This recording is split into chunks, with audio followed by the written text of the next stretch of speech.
बिस्मिल्लाहिर्रहमानिर्रहीम। अस्सलाम वालेकुम नाज़रीन, आप यूट्यूब चैनल देख रहे हैं। मैं इमरान खान हूं। इंजीनियर मोहम्मद अली मिर्जा साहब को गिरफ्तार कर लिया गया और उन्हें जेल मुंतकिल कर दिया गया है। पाकिस्तान की मीडिया में चलने वाली रिपोर्ट्स के मुताबिक इंजीनियर मोहम्मद अली मिर्जा साहब जो हैं उनको 3 MPO के तहत कमिश्नर जेलम के अहकामात पे गिरफ्तार करके जेल में मुंतकिल किया गया है और उनकी जो अकेडमी है उसको भी सील कर लिया गया है।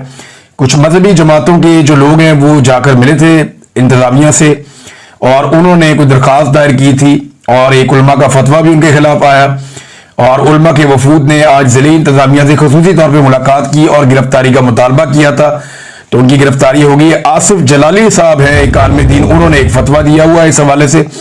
जो तफसीलात आएंगी हम आपके साथ शेयर करेंगे। बहरहाल इंजीनियर मोहम्मद अली मिर्जा साहब जो और बहुत सारी पॉलिटिकल कंट्रोवर्सीज में वो रहते हैं, लेकिन अभी ये क्योंकि एक दीनी मामला है तो ये उलमा इकराम बेहतर रहनुमाई कर सकेंगे। बहरहाल वो गिरफ्तार हो गए। दूसरी एक इंपॉर्टेंट खबर है, ख्वाजा आसिफ साहब ने भी इमरान खान के हक में एक गवाही दे दी है। ख्वाजा आसिफ साहब ने क्या कहा, मुख्तलिफ पाकिस्तान की मीडिया पे यह खबर छपी है। वो एक इंटरव्यू दे रहे थे।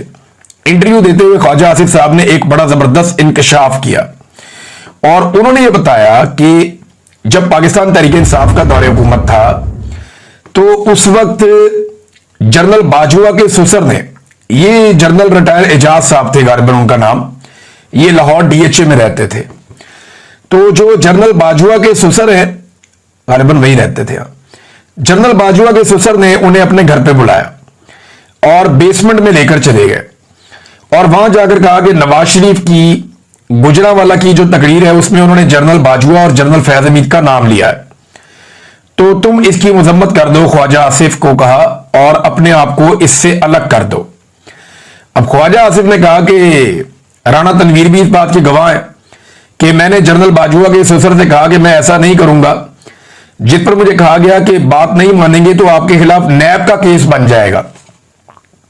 और उसके चंद दिन बाद अचानक मुझे गिरफ्तार किया गया और इस दौरान में 6 माह जेल में रहा, लेकिन हुकूमत मुझ पर नैब का कोई केस ना बना सकी तो मुझे अदालत ने मुझे रिहा कर दिया। अब मामला यह है कि ख्वाजा आसिफ साहब ने खुद गवाही दी कि मुझे इमरान खान ने गिरफ्तार नहीं किया, मुझे जर्नैलों ने गिरफ्तार किया, क्योंकि नवाज शरीफ ने जनरल फैज और जनरल बाजवा के खिलाफ बात की थी तो उन्होंने धमकी लगवाई जनरल रिटायर एजाज साहब के तवसत से, यानी जनरल बाजवा के ससुर ने बुला के धमकी लगाई और उस धमकी के बाद ख्वाजा आसिफ को गिरफ्तार कर लिया गया।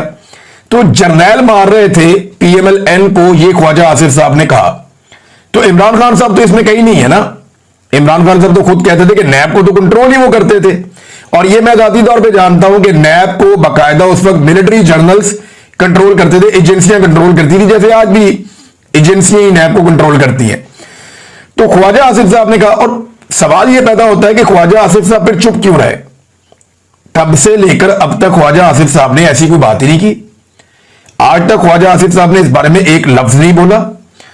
उसके बाद उसी जनरल बाजवा के मरहूने मिन्नत होकर उसी जनरल फैज के जूतों में गिरकर इन्होंने इक्तदार हासिल कर लिया और इमरान खान साहब की हुकूमत गिराकर खुद इक्तदार में आकर बैठ गए।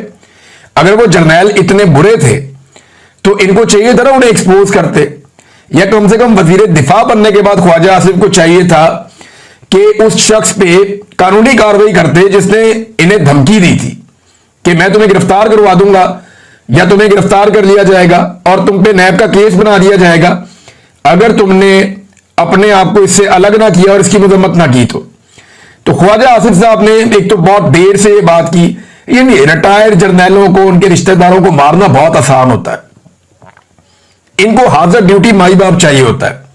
रोजाना की बुनियाद पे आप देखें कि अभी कल की बात है, वो कैप्टन सफदर ने जो है वो नदीम अंजुम साहब को धोया बैठ के, साबिक DG ISI, और अब जो है वो ख्वाजा आसिफ साहब जनरल बाजवा को धोते हैं और दूसरे चौथे दिन अब उनके ससुर की भी धुलाई की है, जनरल फैज को भी रिटायरमेंट के बाद से टिका के धो रहे हैं।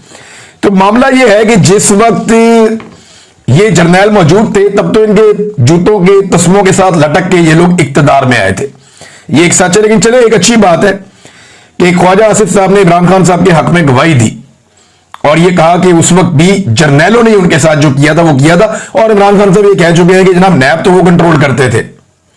और जब इमरान खान साहब ने चीजों को ठीक करने की कोशिश की तो एस्टेब्लिशमेंट को पसंद नहीं आया, जैसे कि हमेशा नहीं आता। जो भी आदमी अपनी डोमेन वापस मांगता है या पॉलिटिकल स्पेस को बढ़ाने की कोशिश करता है, उसकी हुकूमत पाकिस्तान में मिलिट्री एस्टेब्लिशमेंट गिरा देती है। बहरहाल ये एक दूसरे के पोल खुद ही खोलेंगे और ज्यादा किसी और को कुछ करने की जरूरत नहीं रहेगी, चीजें खुद ही खुलती रहेंगी। एक और नाज़रीन, ख्वाजा आसिफ साहब ने माफी का एक नया फॉर्मूला भी दे दिया, ये बड़ा इंटरेस्टिंग है। ख्वाजा आसिफ साहब ने कहा कि माफी, पछतावे या शर्मिंदगी का इजहार, इन तीन चीजों में से एक चीज करनी पड़ेगी। अब 9 मई पर तहरीके इंसाफ एक ऑप्शन चुन ले, माफी, पछतावा या शर्मिंदगी का इजहार। अब चाहे ये पार्लियामेंट में कह दे, चाहे ये अदालत में कह दे, चाहे ये कौम से माफी मांग ले या इदारे से मांग ले, सियासत करनी है तो ये करना पड़ेगा। अब ख्वाजा आसिफ ने भी आज इस बात की तस्दीक कर दी कि मिलिट्री एस्टेब्लिशमेंट को पाकिस्तान तहरीके इंसाफ से माफी मंगवानी है, इसके अलावा रास्ता कोई नहीं है। अगर सियासत करनी है तो, वरना सियासत वो कर ही नहीं पाएंगे। लेकिन ना, सियासत वो कैसे करें? मखसूस नशिस्तें उनकी छीन ली गई, 17 नशिस्तें जीतने वालों को हुकूमत दे दी गई, उनकी आधी से ज्यादा सीटें कौमी असेंबली की और इसी तरह सूबाई असेंबली की भी छीन ली गई। यानी 3 सूबों में कम से कम उनकी हुकूमत बनती थी स्ट्रेट वे, वो उनकी नहीं बनने दी गई। चौथे सूबे में उनकी एक इत्तेहादी हुकूमत बनती थी, वो भी नहीं बनने दी गई। तो पाकिस्तान तहरीके इंसाफ को दीवार के साथ लगाया गया और जितने ज़िमनी इलेक्शन होते हैं उनमें फारिग किया जाता है, उनके एमएनए पे मुकदमात किए जाते हैं, सुनाए जाते हैं, मुकदमात के फैसले फारिग किया जाता है। तो सियासत तो उन्हें नहीं करने दी जा रही और ये एस्टेब्लिशमेंट का काम है। तो ख्वाजा आसिफ ये कहते हैं कि जनाब माफी जब भी मांग लो, या आप ये कह दें कि जनाब हमें शर्मिंदगी है, या आप ये कह दें कि हमें पछतावा है, तो या फिर आप माफी मांग लें। इसके अलावा जो है वो कोई ऑप्शन नहीं है। इनमें से तीनों में से एक ऑप्शन ख्वाजा आसिफ साहब कहते हैं कि चुननी पड़ेगी। अब इस पे जो है वो एक रद्देअमल एतजाज एहसन साहब का भी है, वो बड़ा इंटरेस्टिंग है। एतजाज एहसन साहब कहते हैं कि ये क्या असूल है कि सियासतदान से कहा जा रहा है कि माफी मांगे, इमरान खान किस बात की माफी मांगे?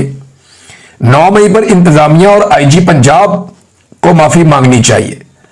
आईजी बताए कि 12 घंटे कोर कमांडर हाउस चलता रहा, उसके थानेदार कहां थे, मौके पर क्यों नहीं पहुंचे, और सीसीटीवी फुटेज कहां गई, बाकी चीजें कहां गई? ये वो बहुत सारे सवालात हैं जिनके जवाब कोई भी नहीं दे रहा, या शायद किसी के पास उनके जवाब है ही नहीं, बस सजाएं दिए जा रहे हैं।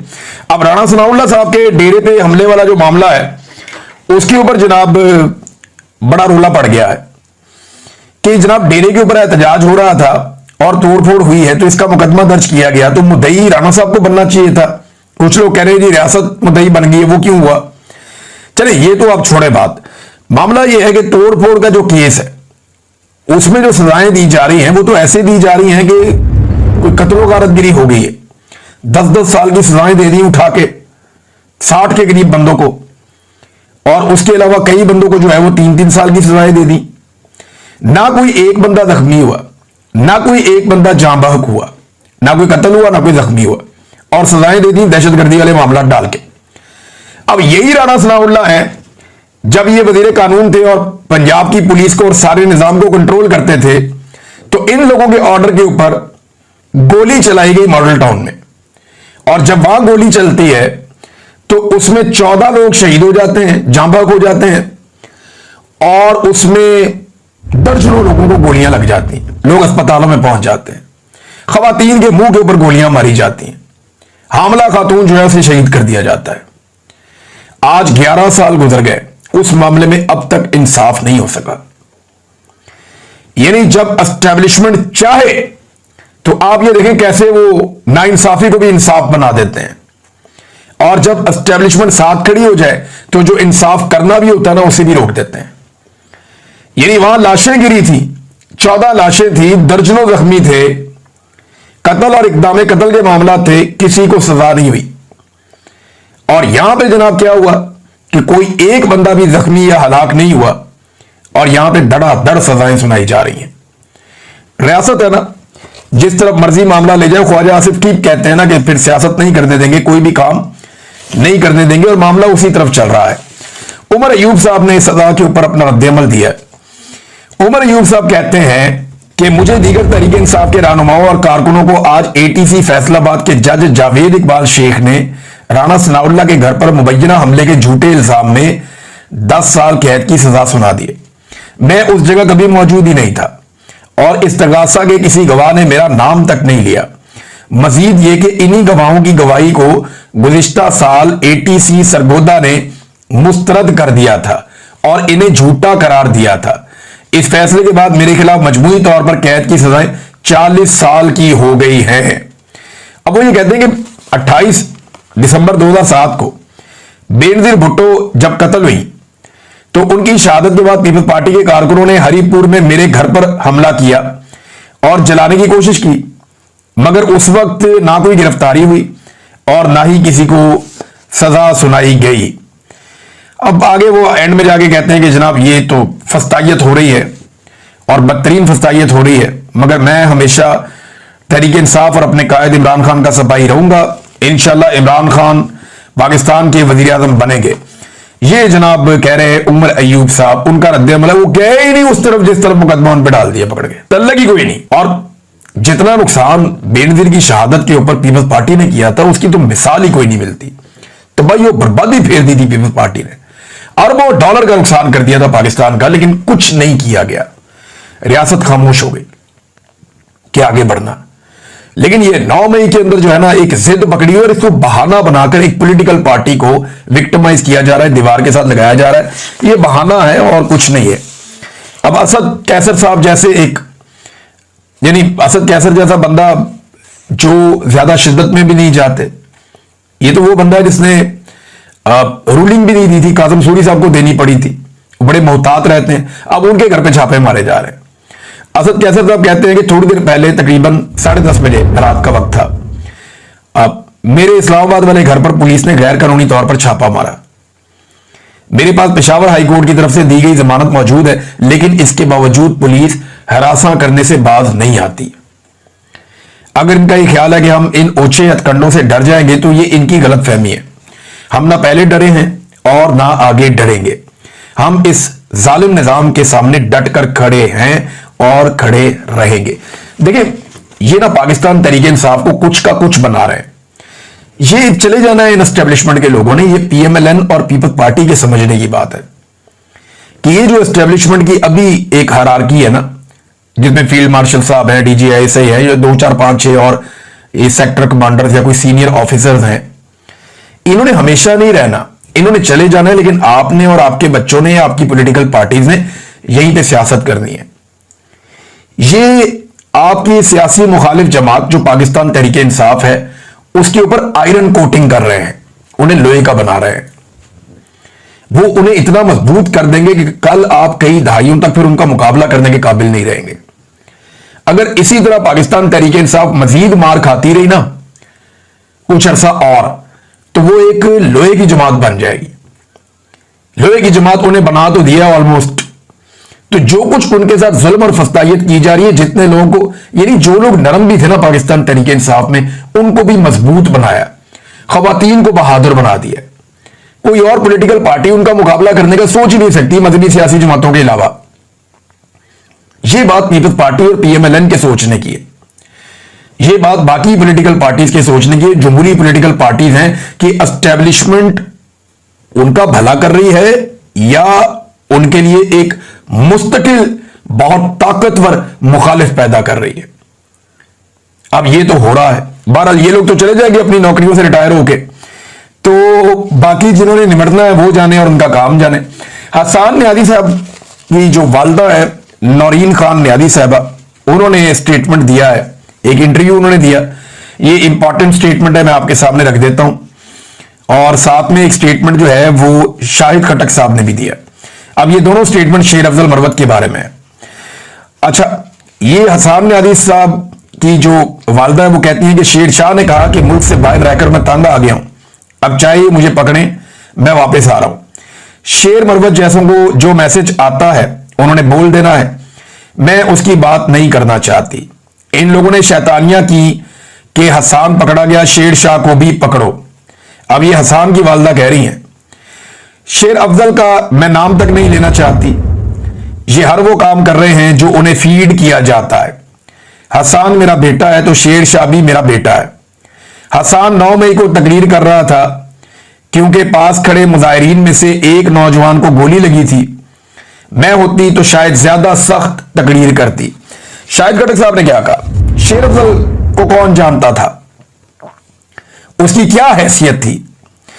एक वकील था। इससे पहले बल्दियाती इलेक्शन में 45 वोट लिए थे। पीटीआई ने स्पेस दी। सियासी जमात में एक दूसरे को इज्जत देनी होती है। लोगों ने 9 मई से पहले भी और 9 मई के बाद भी बड़ी कुर्बानियां दी हैं। गैर जिम्मेदार बयानात नहीं देने चाहिए थे। ये शेर अफजल मरवत साहब के बारे में, और हकीकत तो यही है ना कि असल में वोट तो इमरान खान का है। शेर अफजल मरवत को कौन वोट देता है? यहां पाकिस्तान तहरीक इंसाफ में बेशुमार लोग ये कहते हैं कि हमारी अपनी कोई हैसियत नहीं, हमें इमरान खान साहब का वोट पड़ा है और इसके अलावा तो हम सोच भी नहीं सकते थे कि हमें इतने वोट पड़ेंगे।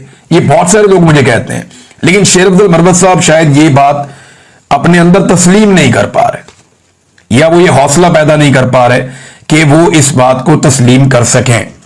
नाजरीन, 1 साल पहले की ये खबर है, ये जरा अखबार आप देखें। आज से 1 साल पहले ये खबर छपी थी अखबार में, और 23 मई 2024 को, लगभग 1.5 साल होने वाला है इस खबर को, 1.25 साल से ऊपर हो गया।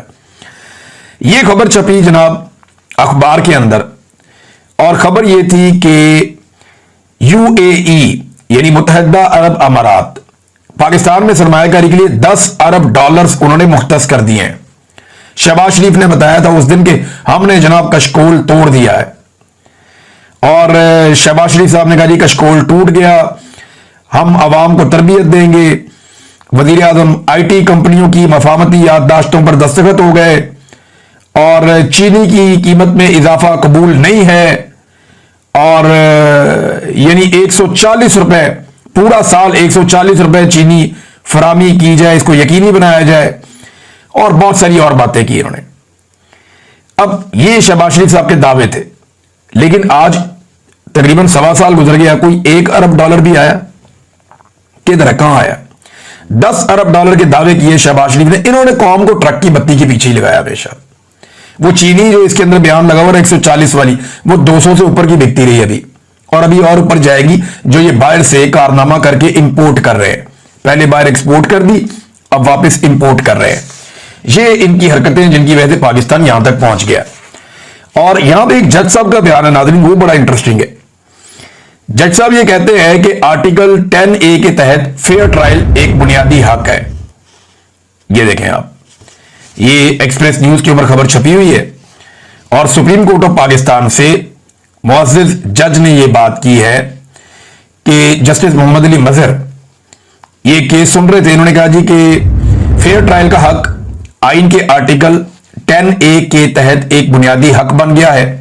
मुनासिब कानूनी अमल एक लाजमी शर्त है जिसका हर सतह पर एहतराम किया जाना चाहिए। फेयर ट्रायल का हक इस बात का तकाजा करता है कि किसी को उस वक्त तक सजा नहीं दी जानी चाहिए जब तक उसे जवाब देने और अपना मुकदमा पेश करने का मुनासिब और मुनसिफाना मौका ना दिया जाए। क्या इमरान खान को यह मौका मिला है? यहां सुप्रीम कोर्ट ऑफ पाकिस्तान यह फैसला दे रही है और उसके अंदर ये चीजें सामने आ रही हैं, लेकिन मामला यह है कि क्या इमरान खान को फेयर ट्रायल का हक मिला है? इमरान खान को तो यह हक मिला ही नहीं। जिरा करने की इजाजत नहीं मिलती उनके वकीलों को, मीडिया को और फैमिलीज को अंदर जाने की इजाजत नहीं मिलती, बाद औक़ात वकला को भी बाहर कर दिया जाता है, रातों को देर देर तक अदालतें लगाई जाती हैं।